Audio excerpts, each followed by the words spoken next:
Nesse momento em que vamos receber a palavra, convidar o reverendo Labieno para vir à frente. Você vai pregar ali, mas antes eu quero te apresentar. Pastor Labieno, eu não sei como defini-lo. Para mim ele não é apenas um amigo, ele não é apenas um irmão, porque Labieno, além de ser amigo e irmão, ele foi pastor da minha vida. Quando eu cheguei em Brasília em 1990, o pastor Labieno era o pastor da Igreja Presbiteriana do Guará 2. E eu tive o privilégio, naquele ano de 1990, de ser discipulado por ele e pela esposa dele, a Rose, que está aqui também. Cadê você, Rose? Levanta a mão, está aí a Rose lá atrás. Também está a filha dele, Andressa, acompanhando o casal. E Labieno, nessa época, me marcou. Eu estava indo para o seminário, então ele foi o responsável ou irresponsável de me mandar para o seminário. Mas ele me marcou em alguns momentos de uma forma bem especial. Uma foi uma pregação dele, em que foi quando eu entendi a seriedade da exposição. Nossa igreja passava por um problema, e ele foi pregar naquela noite. Ele disse à igreja: irmãos, talvez hoje após esse sermão muitos de vocês queiram a minha cabeça, mas não tem problema, Jesus já pagou o preço dela. E aí foi peia, foi uma belíssima exortação que tinha algum couro quente de lá. E essa palavra, Cristo já pagou o preço da minha cabeça, aquilo me marcou e me ensinou a ousadia de pregar. Não interessa se você vai querer minha cabeça ou não. Uma outra frase dele que me marcou muito foi, não era nem uma frase, é a vivência dele com a Rose. Eles sempre tiveram um chamado de Deus para trabalhar na África. E ele dizia: eu não sou pastor, eu estou pastor. E passado esse tempo eu tenho que cumprir a missão. Hoje ele trabalha com a missão Pronasic, uma missão que não só tem base na África, como em países de língua portuguesa. E para mim é sempre uma experiência muito rica poder ouvir a exposição da Palavra de Deus por meio da vida do reverendo Labieno. Essa semana ou outra você está indo para a África. Próxima semana, ele e Rose estão indo para a África, para mais um período lá, treinando liderança na África. E a gente conversando, você tem que vir antes. Então venha antes. E aí conseguimos essa data com ele. Então para mim é uma alegria tê-lo conosco. Você é mais do que um amigo e irmão. Tenho você como um pastor que marcou a minha vida. E é uma alegria compartilhar o culto com você essa noite. Trazê-lo para expor a palavra a nós. Deus te abençoe. Fazer a leitura do Deus novo do último. E aí depois, então fique à vontade.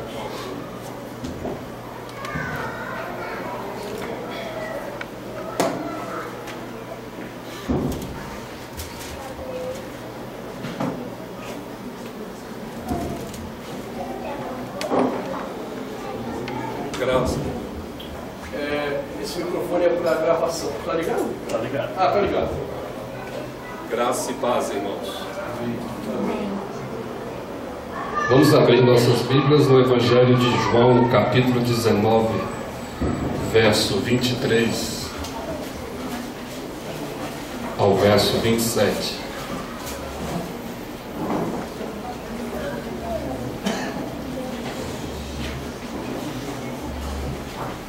Evangelho de João, capítulo 19, verso 23 ao 27.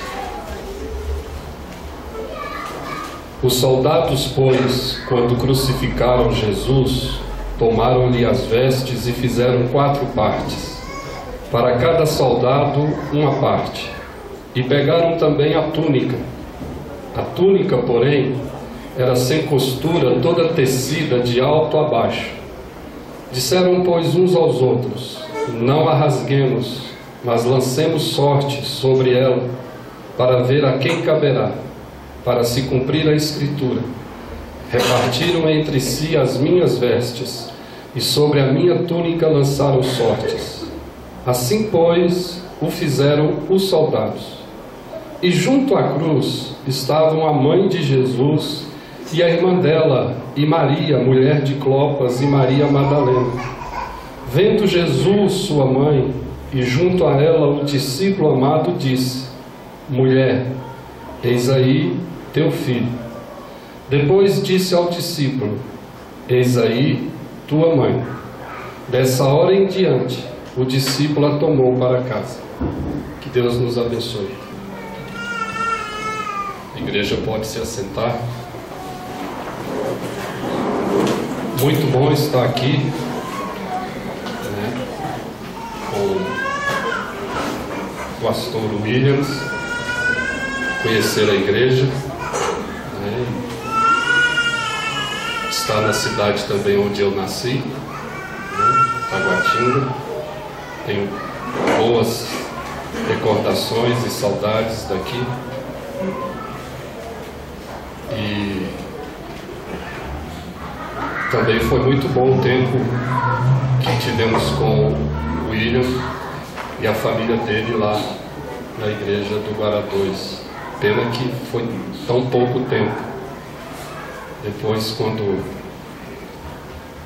nos encontramos novamente, ele já estava concluindo o seu curso. Depois pastor. Acho que a última vez que eu vi como pastor foi em Lusiânia, né? Depois foi para São Paulo e perdemos o contato. Muito bom. Irmãos, nós estamos diante de um texto interessante.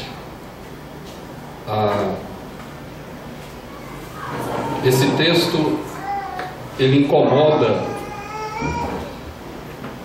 deveria incomodar a todos os leitores, no sentido de que parece que nestes últimos dias nós não estamos conseguindo enxergar o que deve ser visto na cruz, e parece-me que também não estamos conseguindo ouvir e nem interpretar a palavra que vem da cruz. E esse texto é um texto que nos ajuda por demais a enxergarmos o que deve ser enxergado e a ouvirmos o que deve ser ouvido, e não apenas ouvir, mas interpretar e até praticar aquilo que vem da cruz para nós. Esse texto nos mostra alguns tipos de pessoas e como elas se relacionam com o Deus delas, ou com as oportunidades que são colocadas diante delas na vida. O primeiro grupo, o primeiro tipo de gente que tem aí nesse texto, está no verso 23, são os soldados. Preste bem atenção, igreja. Os soldados é aquele grupo de pessoas que estão no lugar certo, na hora certa, diante da oportunidade única, singular em suas vidas, mas eles foram ali não por vontade própria. Eles eram soldados, tinham que cumprir ordens. Provavelmente aquele era o dia da escala deles. Então eles tinham que ir acompanhar Jesus e aqueles dois pela via crucis, levá-los ao Calvário, pregá-los na cruz, levantá-los e ficar ali aguardando o desfecho, porque eles só poderiam ir embora depois que todos morressem e os corpos fossem descidos e entregues a quem fosse de direito. Então eles foram ali pressionados, movidos pela circunstância. E enquanto eles estavam ali, lembrando que espacialmente falando era o grupo mais próximo da cruz, mais próximo de Jesus, mas enquanto aguardavam o desfecho, ociosamente, eles começaram a colocar os olhos e a atenção deles sobre as vestes de Jesus, e começaram a disputá-las entre eles. E ao se depararem com a túnica que não podia ser rasgada, dividida, eles deitam sorte para ver a quem caberia aquela túnica. Ignorantemente, até neste momento, eles estão cumprindo preceitos ou profecias veterotestamentárias, quando dizia que a túnica não seria rasgada.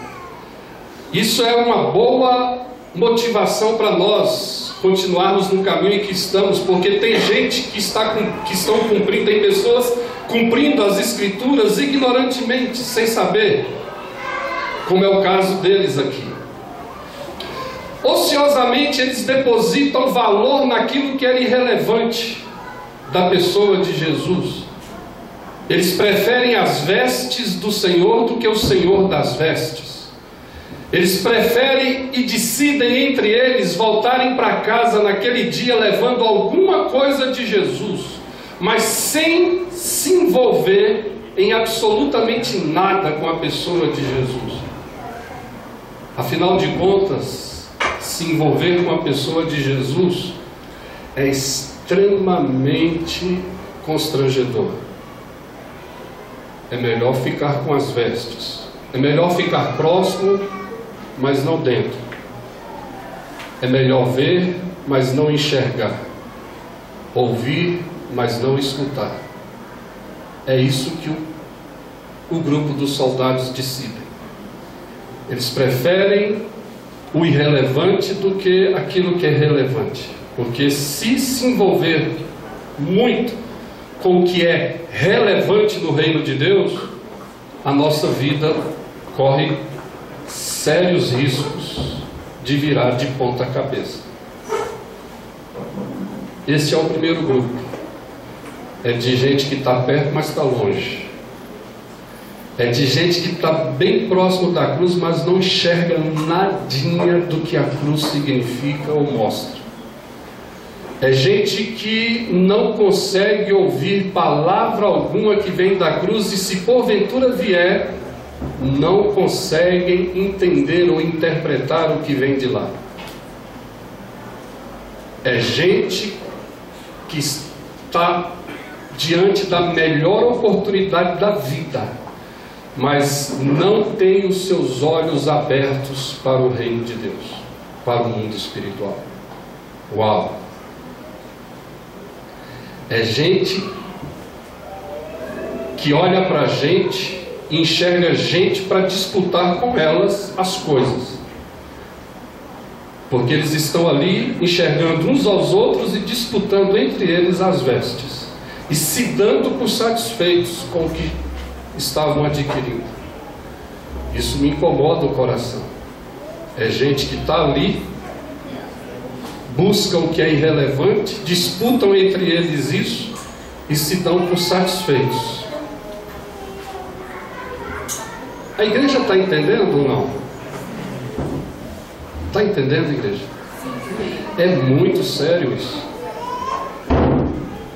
E esse é um grupo enorme. Aqui eram 4, mas representam uma quantidade enorme de gente assim. É gente que não consegue discernir o que aconteceu no Calvário. É gente que está diante da cruz todo o tempo todo, mas não consegue enxergar o que está realmente representado naquela cruz. E por isso olham para a cruz e a cruz nunca muda a vida deles. É gente que está ouvindo a palavra o tempo todo, mas nunca essa palavra impactou, entrou, mexeu, radicalizou a sua vida. E não alterou os seus projetos, os seus sonhos, não mudou absolutamente nada na sua vida. Mas está lá, diante da cruz. Mas é gente que está muito mais interessada no que Jesus tem do que no que Jesus é. Esse é o primeiro grupo. Uau! E tem gente que se satisfaz com o que Jesus tem. Como eu disse, é extremamente constrangedor se envolver com o que Jesus é. E aí? A gente continua falando do primeiro grupo ou a gente larga esse primeiro grupo e vamos logo para o segundo?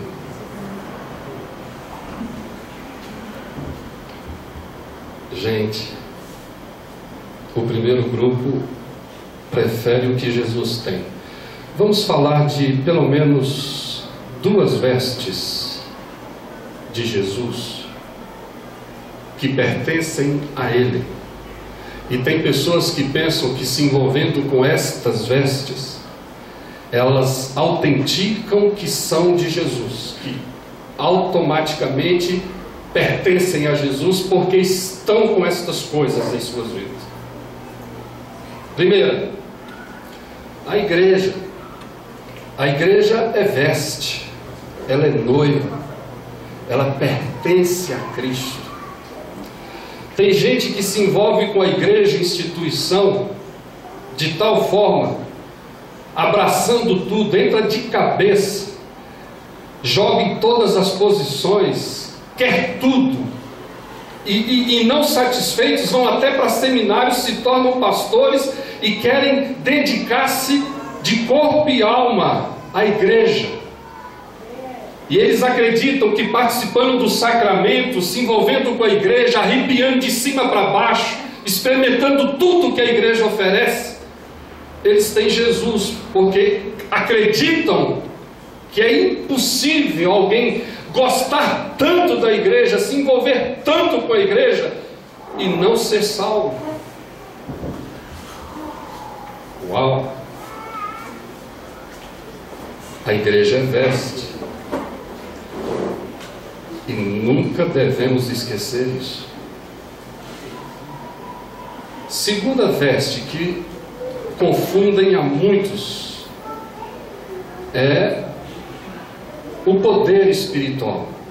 Tem gente que começa a provar das virtudes do Senhor e elas pensam então que tendo poder, orando e o doente sendo curado, expulsando demônios e os demônios saindo, e ela começa a provar de sinais e maravilhas, e isso não uma vez, mas isso em várias situações, a ponto de se tornar estilo de vida, a ponto dela ser reconhecida e tida como uma mulher de Deus, um homem de Deus, uma pessoa que faz tais sinais, que ora com tanta evidência de poder. Uma pessoa que experimenta tudo isso, é inadmissível, é impossível que ela não seja de Jesus.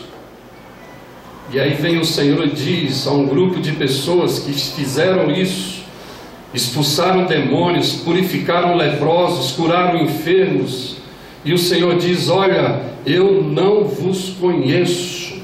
Não existe conhecimento de vocês. Estavam a vida toda envolvidos com as vestes. Gente, vestes não autentica absolutamente nada no mundo espiritual e no reino de Deus. E Lutero já dizia: a igreja não salva. Calvino autenticou isso. A teologia vem para confirmar isso. E tem gente ainda pensando que se envolvendo com a veste chamada igreja tem Jesus. Uau! E não adianta ficar nervoso não, porque minha cabeça já foi colocada aqui também.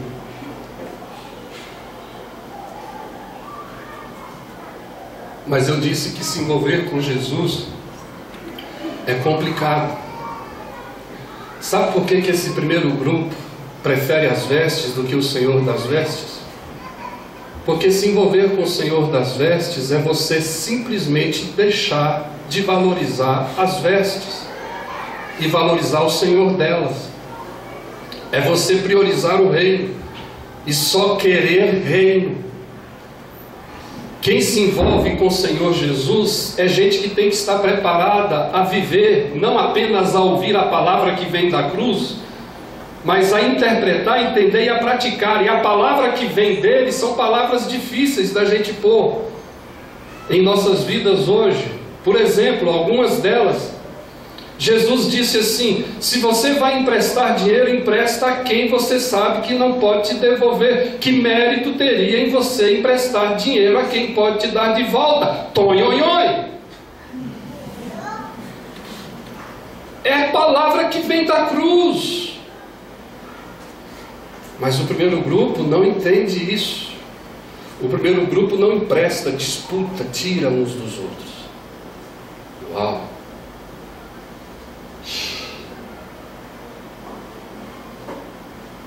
Vamos para o segundo grupo? O segundo grupo estava lá, no verso 25. Junto à cruz estava lá um outro grupo, a mãe de Jesus, discípulo amado e outras mulheres. E esse grupo estava olhando para Jesus. Aí eu faço uma pergunta aqui à igreja: Jesus disse aqui nessa narrativa alguma palavra ao primeiro grupo? Sim ou não? Sim ou não, igreja? Não. Agora, Jesus disse alguma palavra ao segundo grupo? Sim ou não? Yes. E qual foi a palavra que Jesus disse ao segundo grupo? Jesus estava lá, crucificado, olhou para a mãe dele e disse o que para a mãe dele? Eis aí teu filho. Aí Jesus olhou para João e diz assim para ele: eis aí tua. Agora eu faço uma pergunta para a igreja: Jesus explicou o que Jesus disse? Sim ou não, igreja? Sim ou não? Não. Uau. Agora eu faço uma pergunta: o segundo grupo que ouviu esta palavra de Jesus, entendeu ou não o que Jesus disse? Uau. Agora eu faço uma pergunta: e você está entendendo? Está entendendo? A carinha de vocês me deixa confuso. Olha, presta atenção, gente. Eu olhava esse texto aqui e ficava angustiado na minha alma. O segundo grupo está olhando só para a cruz, só para Jesus. E parece que eles estão enxergando tanta coisa ali, que quando Jesus olha para eles e simplesmente diz: eis aí tua mãe, eis aí teu filho, eles entenderam tão bem e levaram tão sério essas palavras, que diz a Bíblia que João, a partir daquele momento, tomou Maria para sua casa. Presta atenção, igreja, ele não levou Maria para a igreja, ele levou Maria para a casa dele. É gente que entendeu demais a palavra que vem da cruz, e parece que nós não estamos entendendo, porque nós dizemos que estamos olhando para a cruz, olhando para Jesus. Nós dizemos que o nosso foco é Cristo, é o Nazareno. Nós dizemos que o nosso interesse é só o reino de Deus, é Jesus de Nazaré, mas não estamos entendendo o que ele está falando.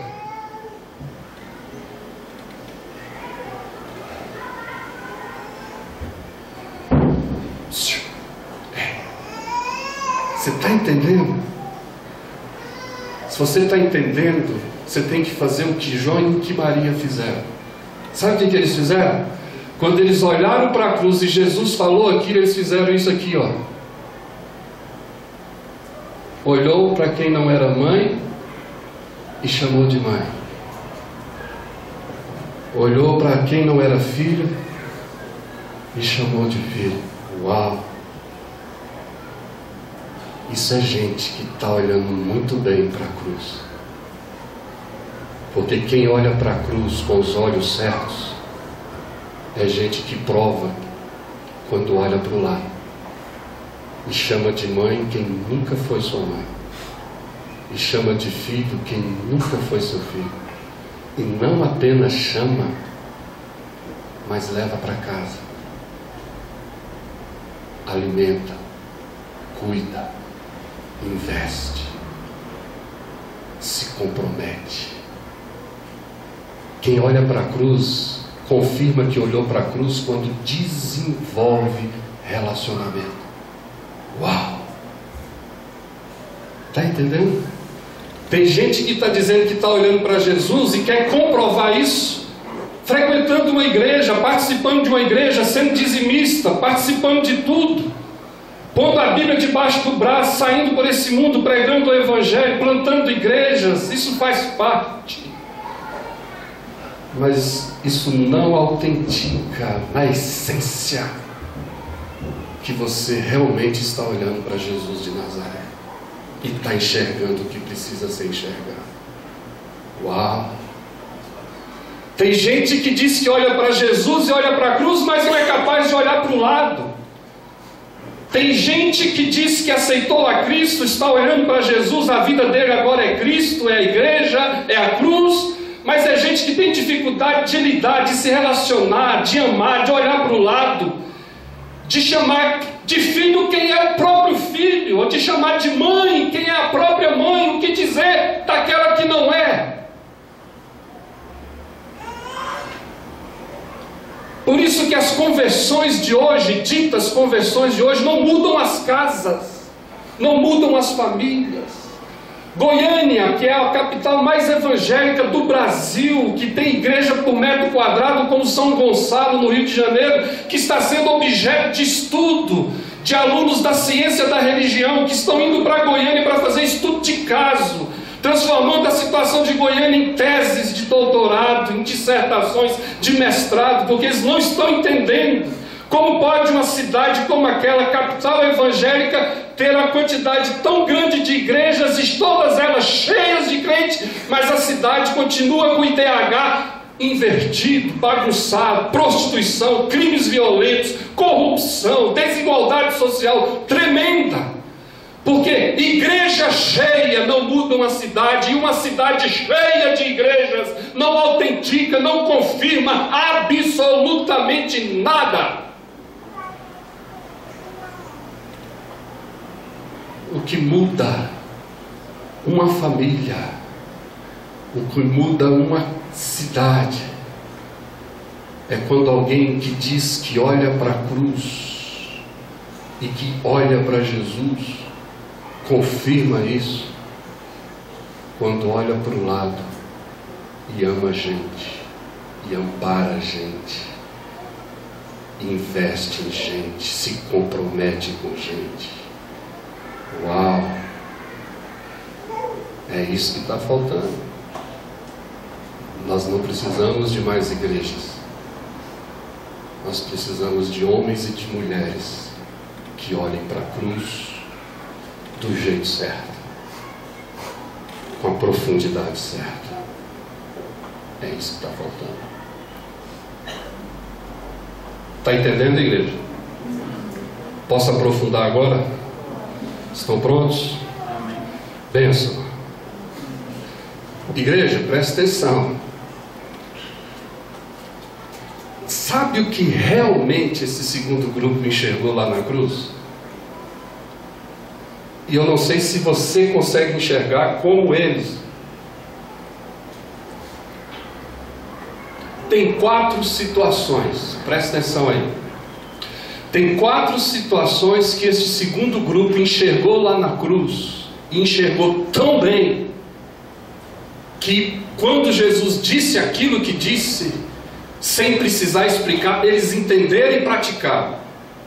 Primeira situação que eles enxergaram lá na cruz, que eles estavam vendo com tanta profundidade, é que aquele homem humano, o Nazareno, filho de carpinteiro, de José e de Maria, aquele homem, para chegar onde chegou, naquela história, naquela situação, ele precisou primeiro esvaziar-se de toda a sua glória.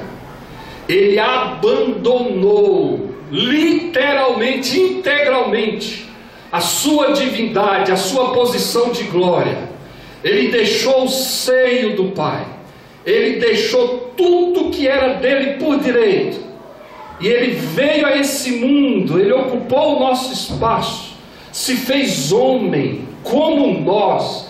Eles viram um Deus deixando a glória e um Deus entrando no desumano como ser humano. para resgatar o desumano, para ser o único ser humano, apto e hábil, para viver entre nós e mudar a nossa história.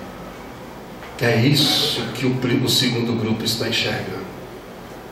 Eles estão vendo que aquele homem lá na cruz, para chegar onde chegou, teve que deixar, teve que descer, teve que se humilhar, teve que se esvaziar, teve que se fazer dele mesmo abandono do eterno. Uau! Para se tornar temporal. Uau! Você enxerga isso? Quando você olha para a cruz, o seu olhar consegue penetrar até aí? Se você disser sim, por que você não olha para o lado? Por que você não perdoa? Por que você não serve? Por que você ainda não dá, tendo em sua vida condições de dar? Se você enxerga tudo isso lá na cruz, meu amigo, tem que ser diferente. A segunda situação que eles enxergaram é que esse homem, para estar lá, para ocupar aquele lugar, além de ter deixado o eterno para se tornar temporal, deixou a sua glória e veio a esse mundo, se encarnou aqui como Deus. Esse homem foi abandonado pelos homens. É um homem abandonado por homem. É gente que sofreu na pele o que é ser abandonado por gente que ele amou, forjou, investiu, discipulou, andou, acreditou, e de repente estas pessoas o abandonam, não querem se comprometer com ele. Ele passou por isso. Ele não só abandonou o céu e a glória, foi abandonado pelo eterno, mas ele também foi abandonado pelos regentes da criação dele. O homem que ele criou para gerir, para governar, dominar, sujeitar toda a terra, a quem ele confiou o reino, estes regentes, todos eles, abandona o seu próprio Criador, não quer cumplicidade com ele naquele momento.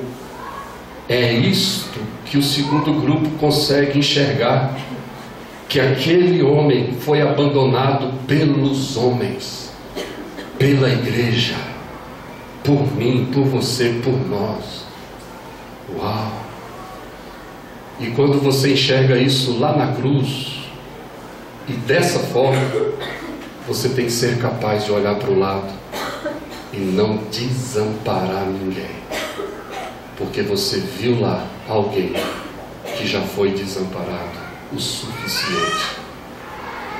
Em terceiro lugar, a terceira situação que este segundo grupo está enxergando, presta atenção, é que diz a Bíblia que era a hora nona, meio-dia, era a hora de luz, de sol forte, do astro-rei brilhar, era a hora da luz sobre a terra, mas diz que se faz trevas. A própria criação que ele criou, porque a Bíblia diz que tudo foi criado por ele, para o louvor da glória dele. Ali naquele momento a própria criação fecha os olhos, a luz se faz trevas, o sol fecha os olhos, a própria natureza que ele criou não quer ser cúmplice, abandona o seu Criador. É isso que o segundo grupo está enxergando ali. Um galileu, um nazareno, que deixou a glória, que foi abandonado pelos homens e que também, como se não bastasse, foi abandonado pela própria natureza. O pecado que causou tanto estrago. E é isso que esse segundo grupo está enxergando. Oh maravilha! Oh maravilha! Mas tem uma quarta situação. Esses três abandonos aí, com certeza foram fortes, e eles enxergaram isso. Mas tem um quarto, e esse quarto abandono era aquele cálice que Jesus não queria beber, que ele pediu ao Pai para que fosse afastado dele, quando ele disse: Eli, Eli, lema sabachthani, Deus meu, por que me desamparaste? É porque Jesus sabia que quando chegasse aquele momento da crucificação, e ele recebesse sobre ele os meus, os seus, os nossos pecados sobre ele se tornaria o Cordeiro de Deus que tira o pecado do mundo. E para cumprir um preceito veterotestamentário que dizia que aonde habita o pecado, Deus não pode estar presente, Jesus sabia que chegaria um momento em que ele seria totalmente, integralmente abandonado pelo Pai. Ele que nunca provou isso, ele deixou a glória, mas ele não tinha deixado o Pai, porque o Pai sempre esteve presente com ele. Mas chegaria um momento em que o Pai teria que deixá-lo sozinho. E por 3 vezes ele pediu para que o Pai afastasse dele aquele cálice, porque ele não queria provar isso. Viver sem a sua glória, viver sem os homens, viver sem a criação, sem a natureza, tudo bem, dói, mas ele suportou. Mas ele não queria, em hipótese alguma, viver sem o Pai, nenhum momento sequer. Mas ele sabia que para satisfazer a glória do Pai e a ira de Deus sobre nós, ele teria que ser abandonado por Deus, para que eu e você, ser humano algum na terra, jamais pudesse dizer que já foi abandonado por Deus. Só um homem, nascido de mulher, provou que é ser abandonado por tudo, e principalmente por Deus, para que nenhum de nós pudéssemos provar o que é isso. E quem enxerga tudo isso lá na cruz é gente que, quando Deus diz: eis aí tua mãe, eis aí teu filho, não precisa explicar mais nada. Ele sabe o que tem de fazer. Uau! Oh, maravilha! Eu gosto disso. E sabe o interessante aqui? É que Jesus nem deu opção deles escolher. Porque é sempre assim. Porque se Jesus deixar, a gente escolhe para a mãe quem a gente quer, e a gente escolhe para filho quem a gente quer. Aqui não, aqui Jesus olhou para Maria e diz: eis aí teu filho. Olhou para João e diz: eis aí tua mãe. Sem chance, no choice. Pega, leva, cuida. E é assim que a gente precisa entender o reino de Deus. As palavras estão vindo da cruz o tempo todo para você, meu irmão. Você não precisa de revelação nova, tudo já foi revelado. Você não precisa buscar nada de novo. Basta você olhar para a cruz com os olhos certos. Esteja preparado para receber a palavra que vem da cruz. E a palavra que vem da cruz já veio. Está aqui. Ela simplesmente está dizendo para você: se você ainda nessa vida negar a si mesmo, tomar a sua cruz e me seguir, ainda nessa vida, se você abandonar pai, mãe, ainda nessa vida você terá muitos outros pais e mães. Já foi dito, meu irmão. Já foi dito. Não escolhe não, simplesmente ouve. Se você está enxergando tudo isso que está na cruz, como esse segundo grupo, vai para casa hoje preparado para olhar para o lado. E se prepare, porque ele vai te falar o que você vai ter dificuldade de ouvir. Ó, não leva para a igreja não, leva para casa. João levou Maria para casa. Aqui na igreja é fácil a gente trazer gente. Eu quero ver se você consegue levar para casa e tratar como mãe, tratar como filho. Porque tratar as pessoas como episcopais, presbiterianos, batistas, é fácil, mas não leva a nada. Agora, leva para casa e trata de mãe. Honra, serve, cuida. Pega aquele lá, aquela ali na Praça do Relógio, ali. Chama de filha aquela moça lá.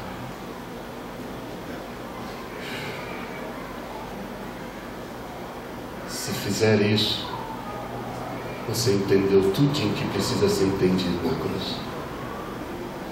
Ninguém, nem pastor, nem seminário, nem teologia nenhuma precisa te explicar, nem te interpretar, não. E você já enxergou o óbvio. Já está tudo claro. Esse é o segundo grupo. É aquele que olha para a cruz e não quer saber das vestes do Senhor, quer saber do Senhor das vestes. Ele não quer a bênção do Senhor, ele quer o Senhor da bênção. E por entender tão bem, eles não disputam entre eles as vestes, como o primeiro grupo. O segundo grupo entendeu tanto que ao invés de disputar as vestes, o irrelevante, eles fazem é se dar um ao outro. O segundo grupo não olha para a gente para disputar, para tirar sorte. O segundo grupo é gente que olhou tão bem para Jesus, que só entende que há prazer, que há plenitude de vida quando se dá para alguém, quando gera relacionamento, quando honra alguém, quando veste alguém, quando visita alguém, quando assiste alguém. Porque ele só entende que é se dando um ao outro que confirma que eu enxerguei o que precisa ser enxergado na cruz. Oh, maravilha! Aqui pode dizer aleluia? Oh, aleluia! Pensa, eu estava com vontade de dizer um aleluia aqui, mas agora fiquei preocupado com isso. Está entendendo, igreja? Oh, maravilha! Esse é o evangelho do reino. É simples, é sem problemática. Olhou para a cruz, olha para o lado. Ouviu a palavra da cruz, chama de pai, chama de mãe, chama de filho. Palavra da cruz, leva para casa, ampara, cuida. Isso muda uma casa, isso muda uma cidade, mas isso não enche igreja. Não enche igreja. Está entendendo? Eu acho que eu vou fechar minha Bíblia, já acabou, né? Ou não?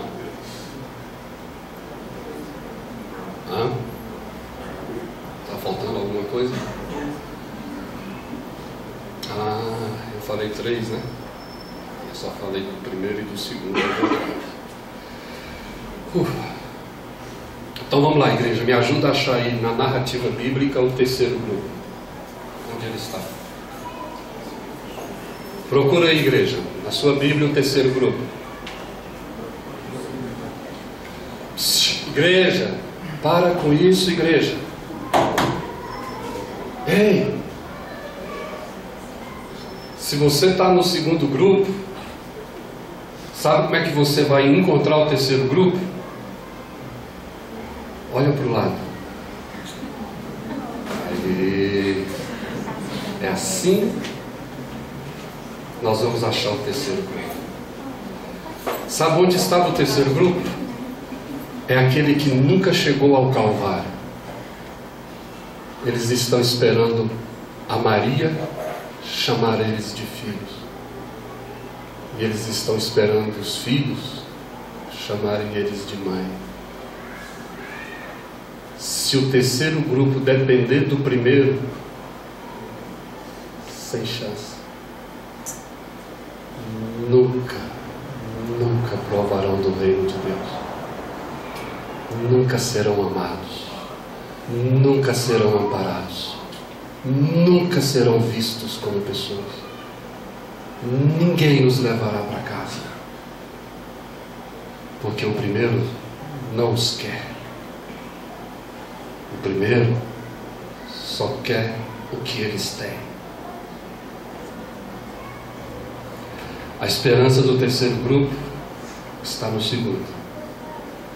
É de gente que olha tão bem para a cruz, que não precisa ficar fazendo campanha, conferência missionária, para mobilizá-los, movimentá-los a olhar para o lado.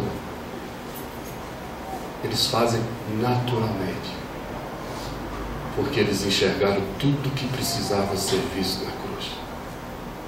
A esperança do terceiro grupo está na Maria e no João. Gente que olhou muito bem para a cruz. Para concluir, igreja, em qual dos grupos você está? Você está no segundo? Está mesmo? Por que que os teus sonhos, por que que os teus projetos, por que que a sua juventude, a sua idade, por que que os seus recursos, a sua saúde, por que que os seus diplomas de faculdade, por que que a sua profissão, o seu casamento, por que que isso aí tudo não confirma que você está olhando para o lado? E o tempo está passando. Não é para olhar para a igreja, é para olhar para a cruz e enxergar nela aquilo lá. Quem enxerga vai pôr tudo que ele tem em prol do terceiro grupo. Eu vou trabalhar, eu vou viver, eu vou pôr todos os meus recursos, vou pôr a minha família, minha esposa, os meus filhos, vou pôr tudo que eu tenho para chamar de mãe quem não é mãe, e para chamar de filho quem não é filho, porque o tempo está passando. E é isso que a gente precisa fazer. Vamos ficar em pé? Vamos orar? Oh, maravilha! Eu gosto do Senhor. O Evangelho é muito simples. A gente fica querendo provar ao mundo que a gente é de Jesus, fazendo tantas coisas, buscando tantas coisas. E hoje, nesta noite, nós aprendemos aqui na narrativa bíblica que a coisa mais simples, o elementar, é você viver olhando para o lado, não escolhendo, porque é Ele que diz: eis aí a tua, eis aí o teu. Quantas vezes o Senhor já disse isso para nós? Eis aí tua mãe. E você disse: nada, sem chance. Essa aí, eis aí teu filho aí, ó. Não, não quero não. Isso aí é problema para mim. Mas é essa palavra que vem na cruz. É essa palavra. O Evangelho é simples.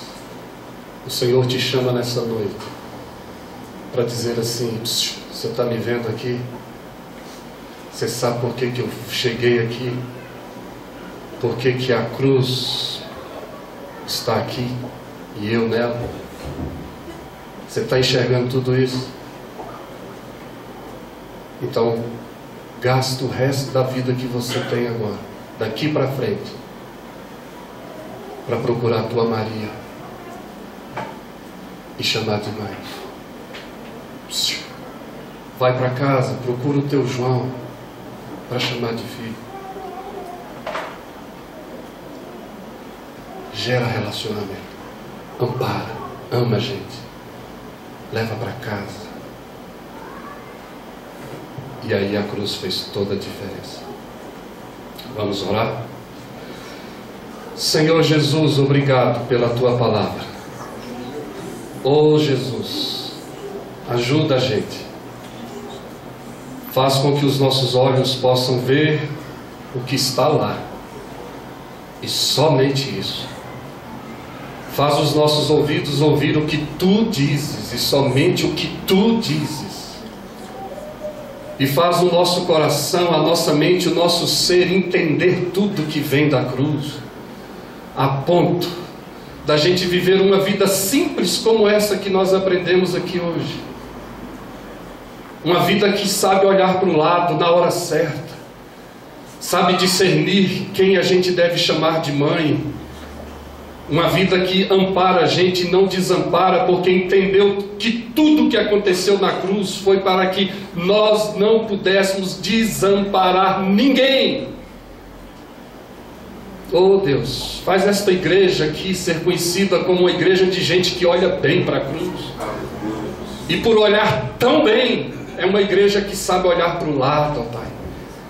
E uma igreja que está disposta a pagar o preço que for necessário, correr o risco que for necessário, para gerar relacionamento com aquele que olha para o lado, com aquele que ela vai amparar, vai investir. Oh Jesus, faz isso acontecer na Tua igreja no Brasil. Que a igreja brasileira seja conhecida como uma igreja que olha muito bem para a cruz, e que por olhar para a cruz é uma igreja que ampara a gente, que cuida de gente, ó Pai. Oh Deus, faz a gente reaprender o que realmente confirma e evidencia que somos de Jesus, ó Pai. Oh Jesus, tenha misericórdia de nós e nos ajude a nos apaixonarmos pelo terceiro grupo, ó Pai. Faz a gente viver a partir de agora focados, apaixonados, interessados, priorizando completamente o terceiro grupo, ó Pai, porque eles dependem da gente, a gente que está precisando que a gente chegue, mas chegue bem, ó Pai. Oh Deus, faz isso acontecer, ó Pai, em nome de Jesus. Abençoa todos os que estão aqui nesta noite, que são como estes do segundo grupo, ó Pai, gente que está vendo mesmo, está ouvindo mesmo, está querendo gente. Cuida deles, abençoa-os, ó Pai. E tenha misericórdia daqueles que estão como o primeiro grupo. É gente indiferente, é gente que está aqui e não ouviu nadinha do que foi dito e não consegue. É gente que não gosta de gente, é gente que está interessado em coisas, em bênçãos. Oh Deus, faz com que haja mudança, haja conversão, regeneração. Muda estes o mais rápido possível, Pai. Faz com que eles abandonem as vestes e fiquem com o Senhor delas. E por ficarem com o Senhor delas, que eles possam amar gente, cuidar de gente, ó Pai. É a nossa oração. Guarda essa palavra no nosso coração e nos ajude a gerar propósito em nossas vidas por causa dessa palavra, ó Pai. Em nome de Jesus. É a nossa oração. Amém, Senhor. Amém. Amém. Deus abençoe, irmãos. Podem se assentar.